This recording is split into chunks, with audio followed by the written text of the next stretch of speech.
Welcome to episode 3 of The Truth Seekers.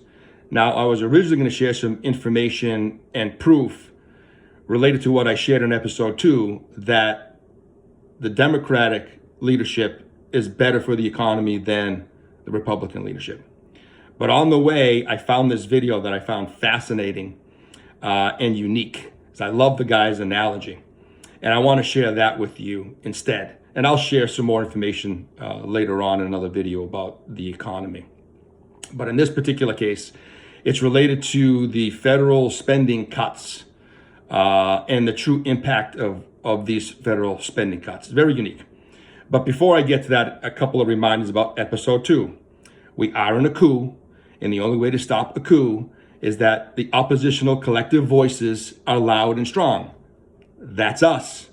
Now, a reminder, we're way behind.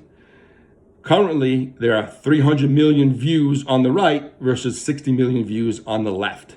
And I just learned last night that DOGE or DOGE has created their website, and the person explaining it, and I'm not an expert in how things work behind the scenes of a computer, but they basically said when someone visits the DOGE website, it brings them directly to X.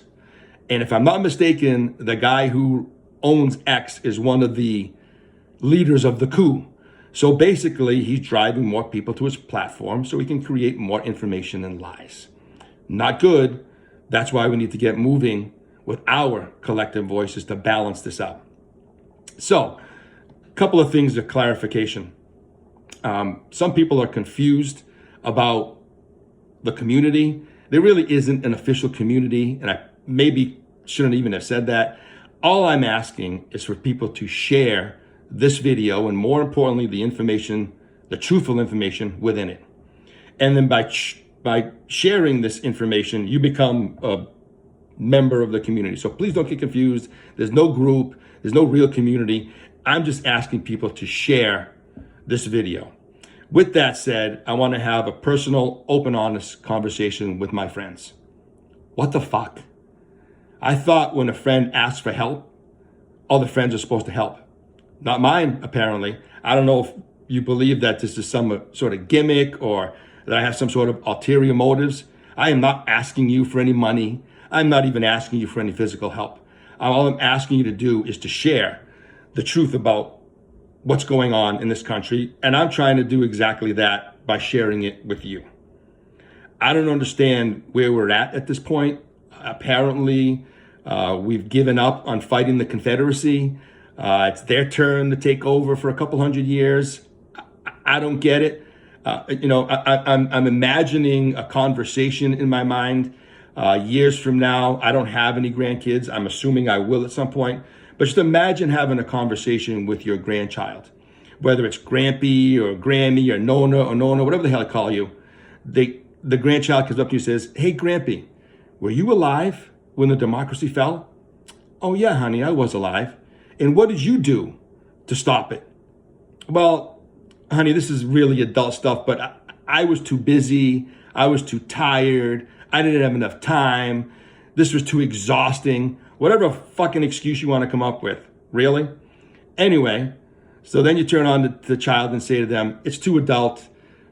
Go on to the living room and go watch Toy Story." If Toy Story is still allowed, because if it's up to the right wing, you know, those purveyors of the First Amendment and freedom of speech, if there's any gay or race reference in anything, it's gone. Kind of like what's going on in that beautiful state of Florida, run by the piece of shit Ron DeSantis, who is currently banning books on race and gender. Last time I heard about that, some guy named Schittler was doing it in Germany. To my friends, what the fuck? This is serious, people. You should be scared shitless about what's going on in this country right now. But I'll move on now. So let's talk about the video that I saw. So again, it's about federal spending cuts. And what's unique about this, besides the analogy, is that it's actually a Republican congressman. I'm going to repeat that again. A Republican congressman with the balls and the wherewithal and character to share the truth. So let me summarize it, and I am going to share that video in the comment section, and I highly recommend that you watch it because he's far more articulate and he has graphs and everything else, and he goes on to say some other things as well. So I just kind of summarizing some things. So let me apologize because I'm going to read this real quickly. So he goes on to say that within the next 10 years or by 2035, we will have spent an equal of $74 trillion in debt. $74 trillion in debt. So to keep it in context, right, there's this push to eliminate 40,000 federal employees. And here's the great analogy. By eliminating the 40,000 federal employees, that's the equivalent of a single day of borrowing. Now remember, 10 years plus 365 days is 3,650 days. Getting rid of 40,000 federal employees is equivalent to one single day of borrowing. Here's another suggestion, and this one isn't, I really don't care about this one that much, but anyways, it's another one that he put in the video. So if they get rid of federal subsidy for tax-exempt bonds for stadiums, they calculated that that's the equivalent of about 6 or 7 seconds of borrowing a year. Okay, that's obviously not going to put a dent in our $74 trillion of debt. Here's some fun ones. What about what they're trying to do now and get rid of the Department of Education and their salaries, which is equivalent of about $2.75 billion. And it equates to about 9 hours of borrowing. 9 hours of borrowing, 3,650 days.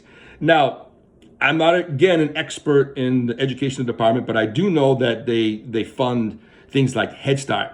And Head Start, in its basic terms, is there for special needs kids. So I'm with you, man. Fuck special needs kids and their parents. You've got enough funds. Do it on your own already. Really? Okay. How about the next one? Oh, I know people are going to love this one. How about getting rid of health care for those that are here illegally? Those damn immigrants. These are emergency services for the undocumented, and that's about $2.1 billion a year, or the equivalent again of 9 hours of borrowing. Once again, absolutely no dent in the $74 trillion that are going to be spent in the next 10 years. So the next debate is let's attack something big, right? So let's go after foreign aid or USAID. You get a week of borrowing out of that. A week out of 3,650 days. Great. Now here's what else I learned about USAID. Experts are basically saying that if USAID is gone, about 10 million people a year are going to die. Now, if you're a fan of Thanos, that's a great thing. Let's start reducing the population, baby. Let's start killing people. Who cares about trying to save lives, right? That's where we are at this point.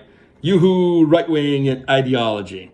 Why help the weak and the people, the poor people, right? So lastly, he went on to say that everything that Congress votes for is borrowed money. That's it. They vote on borrowed money. Now, here's where it gets a little confusing because the video has a person narrating it, and they cut in and they say something like, you need to pay close attention to what he says now. Then it cuts to this. And I can only assume where the relation is between federal cuts or not. But he went on to say that according to the Census Bureau from last month, that we will have more deaths than births in 8 years. Thanos, good to go. Now, I'm assuming it's related to cutting USAID or NIH or whatever other programs there are. And let me be honest with you, I'm tired of hearing people consider themselves to being experts in the field of government when all I hear is, I don't have enough time. No one ever has enough time. But now all of a sudden we're experts in everything that's going on in the inner workings of the government. Come on, people, cut the shit, okay? So I'm going to leave it at that and suggest that you go and watch the video. Like I said, he articulates it way better than I do, and he's got graphs and everything else. It's fascinating. It's fascinating. So basically, let me leave you with this, right? So if we do go through with these cutbacks, we're going to deal with bigger issues like death versus birth. And remember, there's going to be an opening or a gap that needs to be filled in that we're cutting all these programs. And you know who's going to fill it in? Our largest competitor, China. And if you want China to have the biggest footprint in this world, do nothing. Sit back and do nothing because this isn't that important. So I'm going to leave it with this, folks. I've told you I'm here to fight. The question is, are you? And all you need to do is use me as a conduit and share this information so that everybody is better informed and can make better informed, confident decisions. See you in the next episode.